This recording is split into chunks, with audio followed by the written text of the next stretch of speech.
चरणामृत पीते हो, ठसक है प्यारी जू के चरणारविंद की, ए कल्याण परम पदे। बहुत मस्ती से हम कह रहे मान लो हमारी बात, बस ये पकड़ लो, नहीं पकड़ में नहीं आएगी। अंतर की वृत्ति प्रभु में जुड़ जाए, अपनापन हो जाए, स्मृति अखंड जुड़ जाए, वो धाम से, नाम से, रूप से, लीला से, अंतर की वृत्ति, हमारा सारा का सारा भाव सत्संग का अंतर की वृत्ति से रहता है। तुम पौशाला खोलो, औषधालय खोलो, बड़ी व्यवस्थाएं सब करो, ये सुकृत है, सुकृत पुण्य एक झटके में खत्म हो जाने वाला है। ना दान लेने वाले ब्राह्मण की गऊ आ गई, दान दे दिया, वापस नहीं दे पाए तो गिरगिट बन गए, एक झटके में खत्म होने। एक वैष्णव निंदा सारे तुम्हारे पुण्य खत्म कर देगी। लेकिन अंदर बोले राधा, इसको कोई नहीं खत्म कर सकता, ये अविनाशी हो गया। अंदर बोले कृष्ण, ये अविनाशी हो। एक कृष्ण नाम, एक राम नाम, एक राधा नाम, एक शिव नाम, एक भगवान नाम, ये तुम्हारे जीवन की धारा को परम प्रकाश में पहुंचा देगा। मान लीजिए, प्रायः मन को नाम जब अच्छा नहीं लगता, और बाहरी व्यवहार चाहे जितना बड़ा धार्मिक करवा लो, सब में राजी हो जाएगा। और जब कोई परिचय देता है तो बाहरी परिचय देता है अपने को, बाहरी परिचय, मैं अमुक जगह का अमुक हूं। अपना दो चार लोग होते हैं सब, ऐसा ऐसा ऐसा, ये तो इतने दिनों से, ये नहीं इतने दिनों, ये सब है बाहरी। अंतर में कहां हो आप? आपकी स्थिति अंतर की वृत्ति कहां है?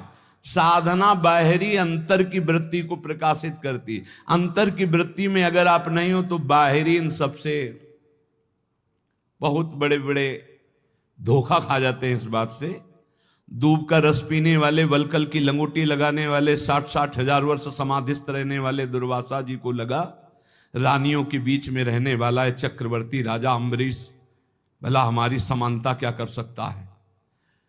अम्बरीश जी का आंतरिक बहुत ऊंचाई पर इस चिंतन था। सावई मन कृष्ण पदारविंदयो, ये बात बहुत बड़ी होती है। प्राय जहां लिखा पढ़ी होती है या बताया जाता है, वो सब बाहरी बातें बताई जाती है। ये कोई बता ही नहीं सकता कि रात्रि में बैठ जाते हैं और 8-8 घंटे केवल रोते रहते हैं, क्योंकि वहां कोई देखने वाला नहीं होगा और रोने वाला बता ही नहीं सकता है। और इसी से भगवत प्रेम से ही सब स्थितियां जागृत होती, सब दिव्यताएं होती। ये बाहरी दिखावे में मत, बाहरी ये कुछ बोल, तुमसे पूछा जाए तुम कौन हो, तो बोलने की हिम्मत न रह जाए, यही उत्तर है तुम्हारा। यहां तो पूछा ही नहीं जाता है, अपने आप सब बताते हैं, ये अमुक ईश्वर है, अमुक ईश्वर है। लगते हैं ईश्वर, लगते हैं सीधे ईश्वर लगते हैं। दास बनना तो बहुत बड़ी बात है। दास तो कोई महापुरुष ही बोलता है, नहीं, सब ईश्वर ही बोलते हैं अपने को। ईश्वर से नीचे कोई नहीं बोलता है। ये वात्सल्य दास को प्राप्त होता है। ध्यान रखना, जहां हम कह रहे हैं कि भगवत प्राप्ति निश्चित है, वहां इस बात की दासता से, नाम में, रूप में, लीला में, धाम में आश्रित हैं। अपना कोई बल नहीं, अपने सबसे छोटे तो बहुत बड़े पद में पहुंच जाओगे। महाप्रभु चैतन्य देव जी कहे तृणादपि सुनी चेन, भला इसका कोई परिचय देगा कहीं जाके, मैं बहुत नीच अधम हूं, ऐसा परिचय कोई थोड़ी देता। नहीं, मैं अमुक अमुक अमुक हूं। और आचार्य महापुरुष जन कह रहे हैं कि ऊंचाई पर कौन चढ़ता है? बोले तृणादपि सुनीचेन, सुनीचेन तरोरियु सहिष्णुना अमानिना मानदेन कीर्तनीया सदा हरि। सही मार्ग में चलने पर भगवान की कृपा स्वयं बरसती है। हमने बाहरी ये किया, बाहरी ये किया, बाहरी ये किया, तो उसका फल आना चाहिए कि हमने किया ये भूल जाए और प्रभु की याद में खो जाए। सब साधन कर यह फल सुंदर, प्रभु पद पंकज प्रीति निरंतर, कुछ न करो चाहे, कभी एक चुल्लू जल न चढ़ाओ, कभी एक फूल न चढ़ाओ, कुछ न करो तुम, बस अंदर से राधा राधा राधा, सब हो गया, सब कर रहे हो, अंदर से विषय चिंतन चल रहा है, प्रभु अभी कोई फल नहीं मिला, अंदर से राधा राधा, अंदर से मैं लाडली जो आपका, ये बिल्कुल रोज की पढ़ाई है, केवल भगवत प्राप्ति के लिए ये बैठा लीजिए। श्रीपाद प्रबोधानंद जी महाराज कह रहे हैं कि अपि मम कोटि भवान्ते भवतु परम तादृशो देहा, वृंदावन मधिवसता मुच्छिष्टैक स्पृहा भवेद यत्र। वृंदावन मैं करोड़ जन्म तक भजन करूंगा और यही बात मांगूंगा कि मैं इसी रज में जन्मूं, इसी रज में मरूं और इनके रज में वास करने वालों की जूठन खा खा के जीऊं, बस ये। वृंदावन मदिवसता मुच्छिष्ट की स्पृहा, उच्छिष्ट की स्पृहा, बड़ा दम है ये भगवत प्रेमी ब्रजवासियों के टुकड़ों में, बड़ा दम है, इसका प्रभाव प्रिया प्रीतम से सीधे मिलाता है। ये ब्रजवासियों की टूक प्रिया प्रीतम का प्रेम प्रदान करते हैं, विश्वास कीजिएगा। इनकी वाणी जरूर थोड़ा सा टेढ़ी मेढ़ी है, इनका व्यवहार भी टेढ़ा मेढ़ा हो सकता है, और इनके ठाकुर भी टेढ़े हो सकते हैं, पर उनकी कृपा जो है बहुत है। ठाकुर भी इनके टेढ़े हैं, देखो ना ब्रजराज कुंवर को जहां मिले हैं तो कहीं ग्रीवा टेढ़ी, चरण कमर टेढ़ी, तो उनके ब्रजवासी भी टेढ़े हैं, इनकी वार्तें कुछ अलग होती है। अपने स्वरूप में आ जाएं तो सही। हम तो पहली बार जब, तो हमें लगा भगवान के धाम के वासी ऐसे कैसे हो सकते हैं। शास्त्र नाम की तरह गालियां निकलती, शास्त्र नाम की तरह, जैसे ओम क्लीम देवा काम देवा नहीं शुरू होता है, गोपाल शास्त्र नाम, ऐसे उनके शुरू। तो हमने जिंदगी में तो कभी ऐसे भाषण सुने नहीं थे, गंगा किनारे थे ब्रजवासी, परस्पर बात करें तो हमें लगा कि टहलना चाहिए यहां से, तो बहुत कड़ुआ बोलते हैं। नहीं, बाद में पता चला, ध्रुवदास जी ने 42 लीला में लिखा हुआ है कि वेद की स्तुति से ठाकुर जितना नहीं रीझते, ब्रजवासियों की गाली से रीझ जाते। ए भाई, ठाकुर रीझ जाए तो हमें को रीझने में क्या परेशानी। ब्रजवासियों के टूक में बहुत बड़ी सामर्थ्य है प्रिया प्रीतम के प्रेम प्रदान करने की, बात पकड़ लेना। और गुरु कृपा से जब से ब्रजरज का सेवन हुआ तब से आज तक ब्रजवासियों के टूक मिलते रहते हैं। अब जा नहीं पाते तो कई घरों से भिक्षा आ जाती है, कई घरों से दो दो टुकड़े सबसे लेकर के, उधर पोषण आज भी ब्रजवासियों के टूक से ही होता है। श्रीपाद कह रहे करोड़ जन्म तक साधना करूंगा और यही मांगूंगा कि मैं वृंदावन में ही जन्मूं, वृंदावन की रज का सेवन करूं, वृंदावन के वासियों की जूठन पाऊं।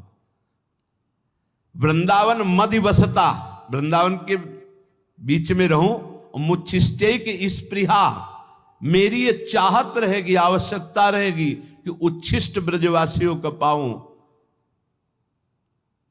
मुझे इससे बढ़कर और कुछ नहीं चाहिए। अपने लोगों को क्या चाहिए? जो श्रीपाद कह रहे हैं वही मिला हुआ है, वृंदावन वास, वृंदावन की रज, ब्रजवासियों की जूठन। अब तो गर्व से कहो धन्योस्मि, मैं धन्य हो गया, मेरे भाग्य से कहा, वृंदावन ने मुझे धन्य कर दिया।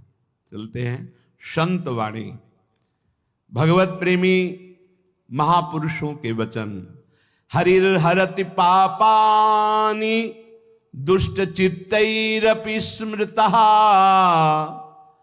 अनिच्छापि संस्पृष्टो दहत्येव हि पावकः, जिह्वाग्रे वसते यस्य हरिरित्यक्षरद्वयम् स विष्णुलोक माप्नोति पुनरावृत्ति दुर्लभम।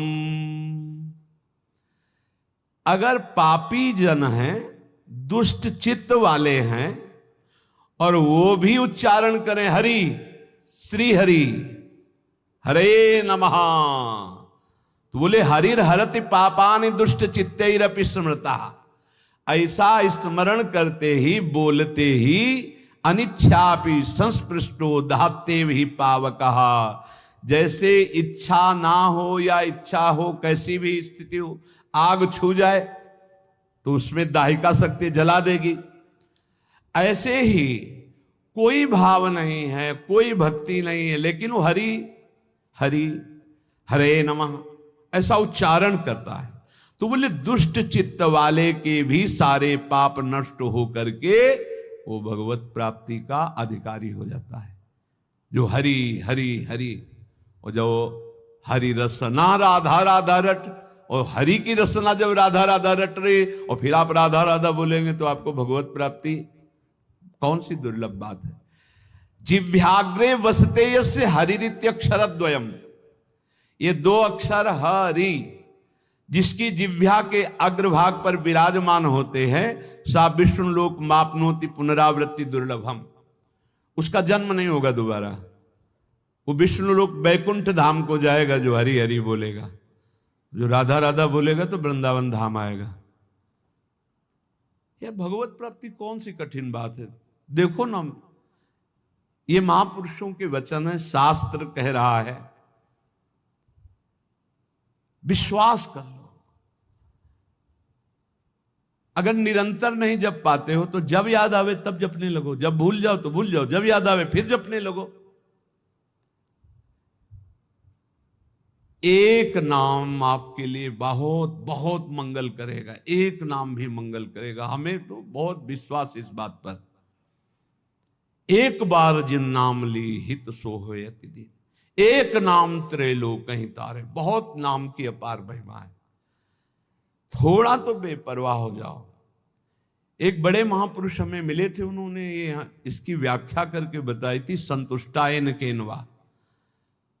बोले हर परिस्थिति में प्रसन्न रहो, कैसी एन केनवा, कैसी भी परिस्थिति हो।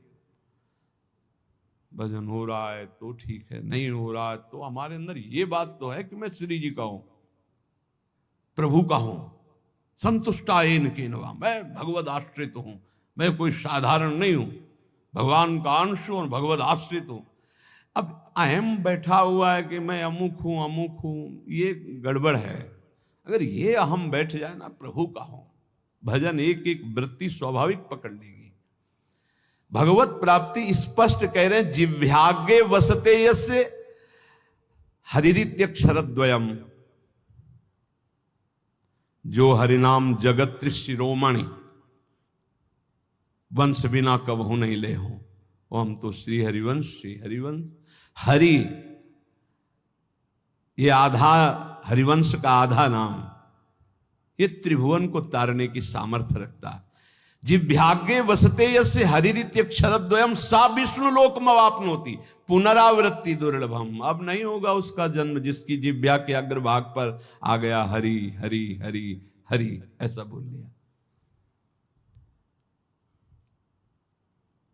जब हम भगवान नाम जपते हैं, भगवत मार्ग में चलते हैं, तो कभी कभी हमारे गुरुजन हमको दंड देते हैं बिना अपराध के भी। वो बहुत से भगवत प्राप्ति के बाधक भाव को मिटिया मेट करने के लिए होता है। तो यहां कह रहे हैं, पुंसाम श्लाघ्य तमम मन्ने दंडमर्हत्तमार्पितम यम न माता पिता भ्राता सुहृदश्चादि शांति। सांसारिक लोग गुरुजनों के भाव को जानते नहीं, इनके रिश्ते नाते में बड़ी दम होती है। पुंसाम श्लाघ्य तमम मन्ने दंडमर्हत्तमार्पितम यम न माता पिता भ्राता सुहृदश्चादि शांति। कोई भी माता पिता सुहृद भाई बंधु उतना प्यार नहीं करता जितना गुरु प्यार करता है। अपने पूजनीय गुरुजनों के द्वारा दिया हुआ दंड परम मंगल परम वांछनीय है। चाह करना चाहिए कि हमारे गुरुदेव हमारी त्रुटि को कभी क्षमा न करें, मुझे दंड दे। हे भगवान, मेरे गुरुदेव मुझे कभी क्षमा न करें, मुझे दंड दे, जिससे मैं निर्मल होकर गुरुदेव की आज्ञा पालन करने वाला बनूं। पुंसाम श्लाघ्यतमम मन्ने दंड मरहत्तमार्पितम। गुरु दंड दे दिए। कभी गुरु अपने कर कमल से एक दो चपत लगा दे तो एकांत में बैठ के इस बात के लिए रोना चाहिए कि आज जो गंगा स्नान से भी पवित्रता नहीं हो पाती मुझ जैसे अदम की, आज गुरु ने पवित्र कर दिया, आज पावन कर दिया गुरु ने। अपने पूजनीय गुरुजनों के द्वारा जो दिया हुआ दंड होता है वो जीव मात्र के लिए परम मंगल परम वांछनीय होता है। माता पिता भाई सुहृद ये मोह से युक्त होकर प्यार करते हैं, गुरु प्रेमवश। एक बार उड़िया बाबा की शरीर सेवा में एक संत भगवान रहते थे, तो कोई त्रुटि हो जाती है, अपराध बन जाते हैं देहाभिमान के कारण कहीं ना कहीं। बाबा ने बुलाया और कहा पहले आप सत्य बोलना, आपसे अपराध हुआ? उनका जी। तो दंड स्वीकार है, आज्ञा कीजिए। 3 वर्ष हमें मुंह मत दिखाना, कहीं भी हमारे सामने 3 वर्ष मत पढ़ना। अब जो रात दिन सेवा में रह रहे उनको 3 वर्ष के लिए तत्काल साष्टांग प्रणाम किया, निकल गए।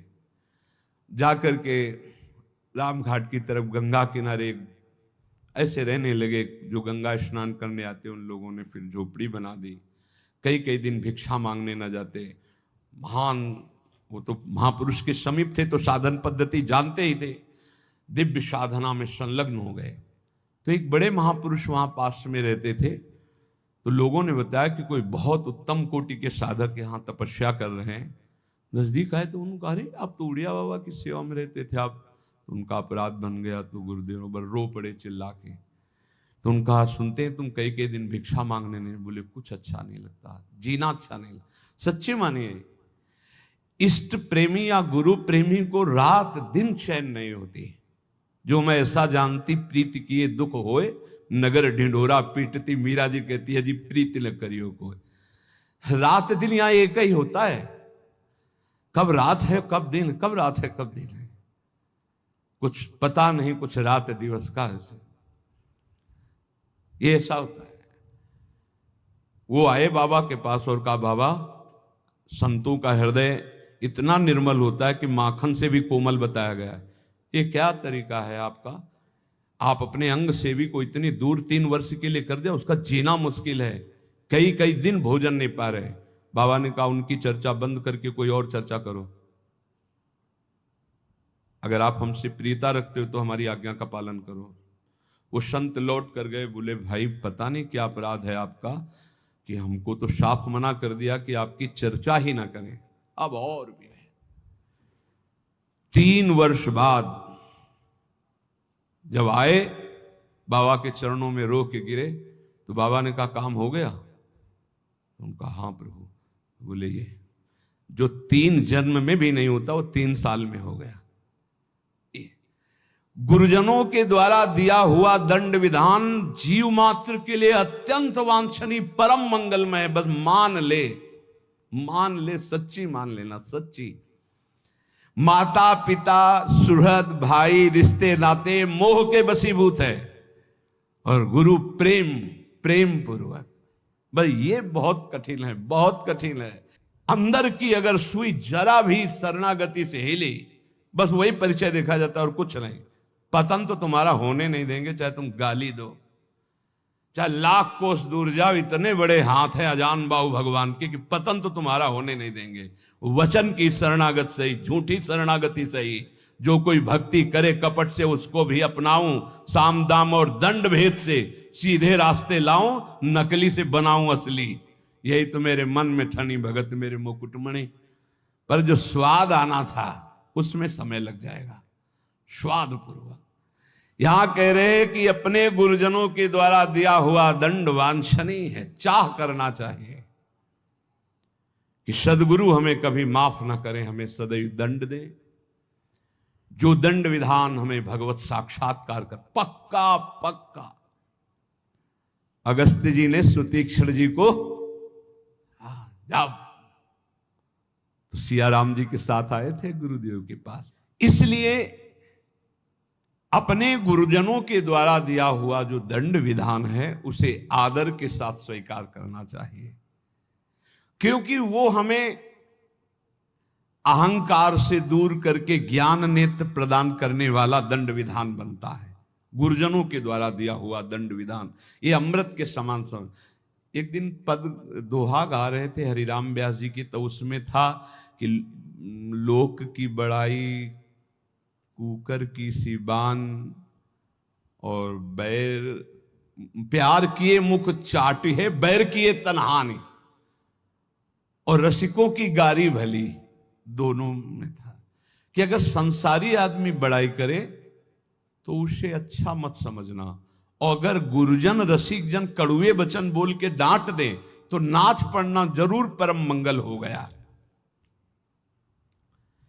मृषावादम परिहरेत कुर्यात प्रियमयाचितः न च कामान संरंभान द्वेषात् धर्म मुत्सृजेत।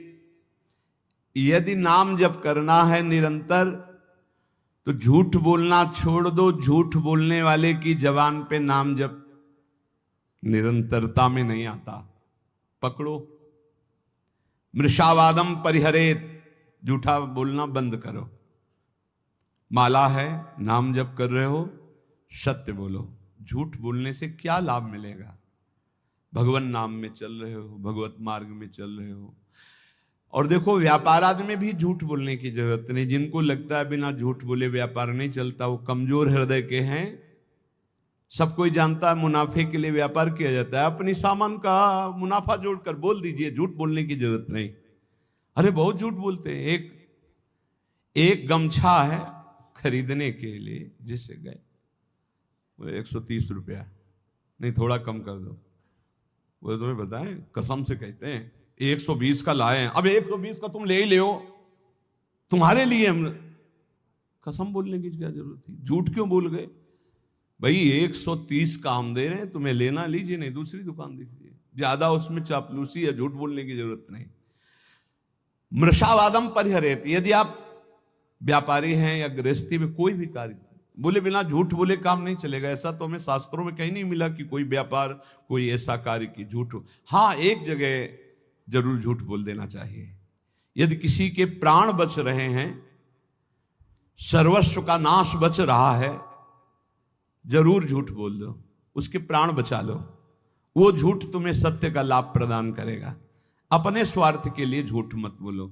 और कम से कम भजन करने वाले तो झूठ से थोड़ा बचने की थोड़ा इसलिए कह रहे हैं कि पूरा हरिश्चंद्र बनना तो बहुत ही कठिन है, क्योंकि मोबाइल का समय है। अब झूठ ना बुलवावे तो इसकी महिमा क्या है? झूठ तो बुलवा ही देता है। बहुत झूठ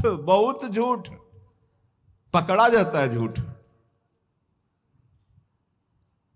वो जहां मोबाइल तो आजकल तो हेलो ही बोलते हैं सब, बोले राधे राधे राधे राधे। कहाँ हो?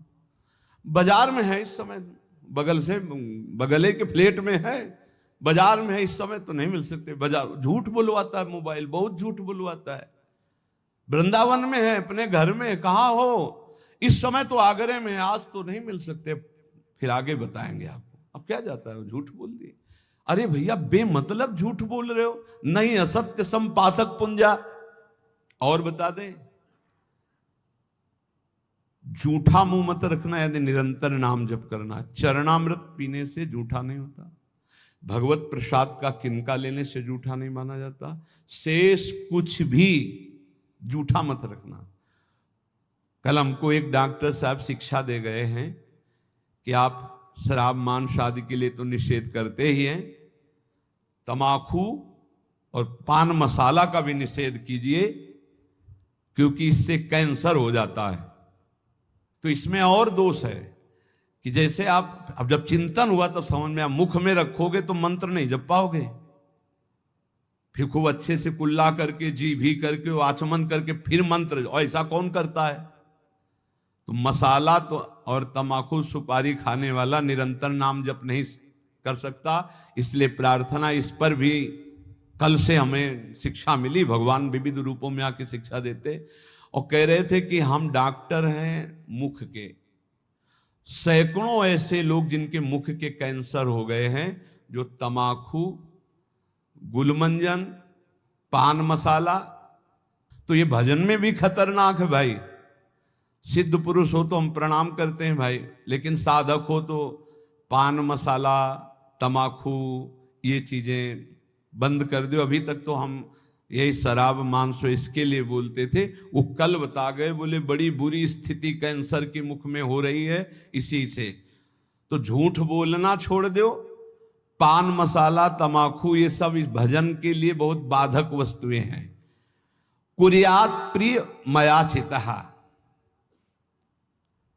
कभी दूसरे का अप्रिय न करे। अब यहां विचार करना है, दूसरा अपनी भावना से दुखी हो रहा है वो बात अलग है, हम कोई ऐसा अप्रिय कार्य, अप्रिय वचन, अप्रिय चेष्टा ना करें। न च कामान सरंभान द्वेषाधर्म मुत्सृजेत, कभी काम से पीड़ित होकर धर्म का त्याग न करें। कभी क्रोध से पीड़ित होकर धर्म का त्याग न करें। काम से पीड़ित होकर कभी दूसरे शरीरों का जो धर्म विरुद्ध है उनका सहवास न करे। क्रोध से पीड़ित होकर कभी पूज्य जनों को मारे पीटे ना, गाली गलौज न करे, उनका अपमान न करे। और द्वेष से कभी धर्म का त्याग न करे।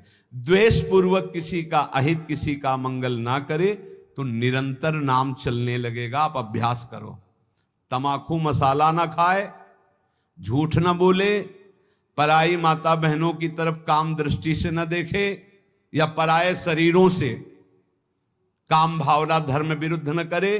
क्रोध में आकर पूज्य जनों का अपमान न कर दे, कड़ुए वचन न बोल दे।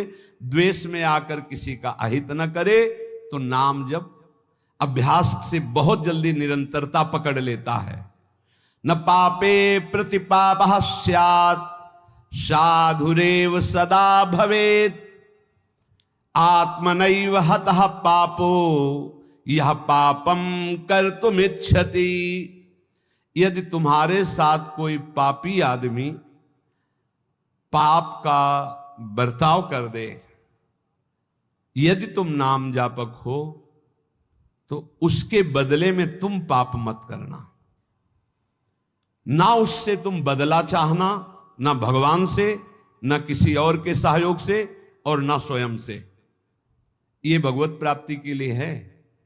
संसारी आदमी ऐसा नहीं करेगा। वो तो एक थप्पड़ का जवाब दो थप्पड़ में देना चाहेगा, लेकिन भक्त का स्वभाव ऐसा नहीं। कह रहे यदि कोई पापी आदमी तुम्हारे साथ कोई भी गलत बर्ताव, तो हमारा कर्तव्य है कि हम भगवान से प्रार्थना करें, हे प्रभु इसकी बुद्धि शुद्ध कर दो।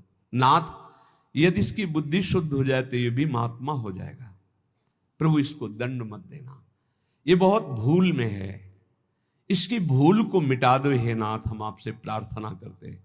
इसका प्रभाव ये होगा कि भगवान आपसे बहुत प्रसन्न हो जाएंगे। उसका तो जो होगा वो उमा क्षमा सापौते भारी, वो दंड तो भोगेगा ही भोगेगा पक्का। पर आपने क्षमा कर दिया तो आपके लिए आपके इष्ट बहुत प्रसन्न हो जाएंगे आपसे। जो साधु स्वभाव है वो किसी भी भारी संकट में पड़कर भी पाप कर्म न करे। जैसे एक प्रसंग आता है संकट का, सदन जी का, सदन कसाई जी बड़े महाभागवत थे। ये भगवान श्री जगन्नाथ जी के दर्शन करने जा रहे थे। महान अनुराग रस में डूबे हुए, दो चार घरों से भिक्षा ले लेते हुए पाते हुए फिर तो संध्या समय था। एक घर में भजन करने से एक मुख में विशेष आकर्षण होता है, भागवती का आकर्षण होता है, जो एक आत्म सुख प्रदान करता है। लेकिन जो विषयीजन होते हैं उनके लिए वो आकर्षण काम में भी बदल सकता है। तो उनको एक नवयुवती जो नववधू थी उस घर में, उसने देखा तो उसने कहा बाबा यहीं पा लीजिए। उनका जैसी आपकी इच्छा। जब पाया तो कहा यहीं विश्राम कर लीजिए। कहाँ जाते हो? तो कहा जगन्नाथ जी के दर। तो सुबह चले जाना। अब यहां थोड़ी त्रुटि हो गई। बैरागी को सहसा किसी के घर में शयन करना निषेध है, या तो दरवाजे के बाहर या देव मंदिर या ग्राम के किनारे कोई वृक्ष, कोई ऐसा देवालय आदि में, अन्यथा या तो कोई वैष्णव महाभागवत, फिर भी उसके बाहर उसकी सैयाओं पर ना सोए जो घर गृहस्थी की है। सहज सरल चित्त तो उसी घर में शयन कर गए। उनको होगा कोई कमरा ऐसे, और अन्य बड़े घर होते हैं। रात्रि जब हुई तो उनकी वही नववधू आई, उसके पति थे, अभी नववधू हुई थी। उसने काम वेदना से पीड़ित होकर याचना की सदन से। सदन जी ने कहा कि तुम कैसी हो, तुम्हारे पति है फिर भी तुम ऐसी याचना करती हो। चली गई। तो उनको लगा कि शायद समझ आ गई हो, उसने जाके पति की हत्या कर दी। उसको लगा कि ये इसलिए बड़ा काम पापी स्वभाव का होता है। जब बुद्धि में बैठ जाता है कुछ भी पाप पूरे परिवार को मार सकता है, ऐसा है। बहुत ऐसी घटनाएं सुनने को मिलती हैं। वो आयुष ने कहा पति की हत्या कर दी, अब तो स्वतंत्र होना, अब तो भयरहित हो। तो उनका धूर्त कहें कि ये हमने कब कहा, ये महत अपराध करने वाली तो है। तो उसने कहा होश में अगर हल्ला मचा दिया तो जान से मार डाले जाओगे यहीं। तो उन्होंने विचार किया कि बात तो सत्य है। तो उन्होंने कहा धर्म में प्राण त्याग देना सही है, लेकिन अधर्माचरण करना सही नहीं। तो उनका देवी तो चाहे जो कुछ करना चाहे कर ले, पर मैं धर्म विरुद्ध आचरण नहीं करूंगा। उसने हल्ला मचा दिया। गांव के लोग एकत्रित हो गए। क्या ये साधु नहीं है, ढोंगी है, इसको हमने बड़े सम्मान से भोजन पवाया और अपने घर में वास दिया, ये रात्रि में कुछ धर्म विरुद्ध आचरण करना चाहा था, मेरे पति ने विरोध किया तो पति का गला काट दिया। अब मेरे साथ मनमानी करना चाहता था तो मैंने आवाज लगा दी, आप लोग मेरी रक्षा कीजिए। बंदी बना लिए गए, राज दरबार में पेश किए गए। राजा ने पूछा क्या आप अपराध किया? एक बार उन्होंने कहा कि नहीं। तो उसी स्त्री ने कहा ये झूठा है, ये दम्भी है, पाखंडी है, साधु नहीं है, वो महापुरुष थे। राजा ने पुनः पूछा तुमने अपराध किया? तो उनका ये जो देवी कह रही उसी के अनुसार मुझे दंड दिया जाए, क्योंकि भगवान की इच्छा, इसीलिए सब विधान बना। दोनों हाथ यहां से काट लिए गए, हाथ कटवा लिया धर्म विरुद्ध आचरण। अब कुछ ऐसे लेप लगाए गए जिससे रक्त रुक गया। जगन्नाथ जी के दर्शन करने गए तो बहुत हंसे प्रभु से, क्योंकि वो सच्चे थे। उन्होंने कहा प्रभु आप जानते हैं फिर भी ये लीला, अगर आज हाथ होते तो मैं हाथ जोड़कर आपको प्रणाम करता, पर स्वीकार करो आप हमारा। और जे ही ऐसे किया तो नवीन हाथ उनके प्रकट हो गए। सच्ची मानिए। कह रहे यहां कि आत्मनैव हतः पापो यह पापम कर्तुम इच्छति, पापानाम विद्याधिष्ठानम लोभमेव द्विजोत्तम, लुब्धा पापम व्यवस्यन्ति नरा नाति बहुश्रुताः। किसी भी लोभ या किसी धर्म संकट में फंस करके भी पाप आचरण नहीं करना चाहिए। कभी कई तरह के ऐसे धर्म संकट भक्तों के जीवन में आते हैं, उस समय आप अपने आराध्य देव की निष्ठा में रहो। प्राण भी चले गए तो भगवान की प्राप्ति हो जाएगी, लेकिन धर्म भ्रष्ट हो गए तो क्या? पापाचरण से बचने की चेष्टा करो, निरंतर नाम जप करो, कोई व्यसन ना करो, सहसा झूठ मत बोलो, तो तुम्हारे हृदय में निरंतर नाम की वृत्ति स्थायी आ जाएगी। नाम चलने लगा तो हम जीत गए। नाम सर्वोपरि, चाहे जैसी परिस्थिति हो, नाम न छोड़ो, नाम पकड़े रहो, नाम तुम्हें पकड़ लेगा, नाम ही तुम्हारे हृदय में छा जाएगा। और जीवन का यही